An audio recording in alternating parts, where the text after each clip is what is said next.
Protein is something that I'm fascinated by because I don't think most of us really realize, even the people, some of the bodybuilders, a lot of the present-day bodybuilders know because they take these drugs that demand protein. But protein is the only substance that repair and maintain muscle tissue.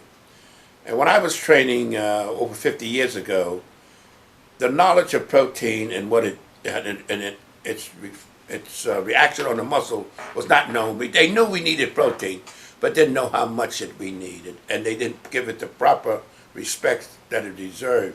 Now, I was the first guy to build a 21-inch arm, and I think the reason for that is because for some kind of instinctive reason, I realized that the more protein I got, the more I swelled up and the bigger I got. I didn't know why, but I knew I used to eat 10 pounds of beef a week. Of course, people have a heart attack thinking about it now, but I guess it was better meat then. But I used to eat a lot of cottage cheese, a lot of eggs, and I knew the more that I ate, the bigger I got. And I noticed the fellas that weren't eating that kind of amount of protein, one wasn't growing like I was. I didn't attribute it to diet per se. I just knew that the more protein I felt, that when I ate a steak, I felt like I was growing. When I ate chicken, I didn't feel the same feeling. I realized later, as I learned in science, that chicken doesn't have creatine in it, and creatine is one of the substances that help you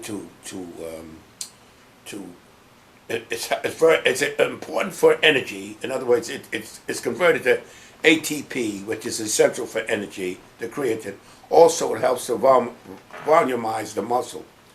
I didn't know that at the time. All these things I didn't know scientifically. All I knew is instinctively that I was getting a lot more growth than my friends that trained with me that, lean more towards the carbohydrates. Then I come to find out later why. Now, if you don't get enough protein, you have a higher ratio of fat to muscle because your muscles will not grow, and you not only will frustrate you because what happens is the ratio. People don't understand. It's not the weight, it's not the size, it's the ratio of fat to muscle. And if you don't get enough protein to repair the muscle tissue, your muscle tissue gets smaller, and the ratio of your soft tissue becomes higher. And the more you train, the more protein you need. And that's another reason why when you have people telling you exactly what you need a minimum of 1 gram per pound of body weight. That's the minimum. But it's not what you call Bible. It's not etched in stone.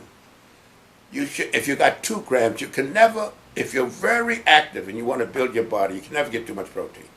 Because the body will use what it needs and flush out what it doesn't need. The end product of all protein digestion is nitrogen, which people don't understand. And nitrogen is toxic. Sounds weird, doesn't it? It's essential, but yet it's toxic. If you got more nitrogen than the body needs, it becomes toxic. That's why the body naturally flushes out what it's not using. So that's why these guys that take steroids, which holds the end product of protein digestion in the muscle, which is nitrogen. That's why it's like fertilizer. See, that's what they say, why these guys grow like that? Now, steroids were never developed for bodybuilders or weightlifters or athletes. Developed for sick people. People, burn victims, people with cirrhosis of the liver, people that have digestive problems. They weren't able to utilize the protein and break it down to be utilized, so they were literally wasting away. And then they found out the steroids hold the protein in the muscle so the body can maximize the utilization. And that's nitrogen. And when you understand the end product of protein digestion is nitrogen, then you'll understand how to use it properly. And the bodybuilders, once they learn that taking steroids hold that nitrogen in the muscle, they become what you call today freaky. In my day, the way the guys look today, you wouldn't even contemplate it, because no matter how much I ate in protein, I could never hold the amount of nitrogen in my muscle as you can with the steroids. The only thing there's adverse effects with the steroids, because the body, it's a wonderful thing, that body, boy, I tell you. The body will work with you to do all it can to help you not to be an idiot. The body will, that's why the body flushes out the nitrogen that it doesn't need. When you force the body to hold it, you get a whole lot of adverse effects. And I'm telling you, a lot of these guys get very sick overdosing on steroids. Because the whole idea, that's why they get so strong. The whole idea of steroids is to maximize the utilization of protein. And if you could have every nutrient known to man, and if you didn't have, and you took protein out of your diet, you couldn't get out of bed. You'd have complete muscle collapse.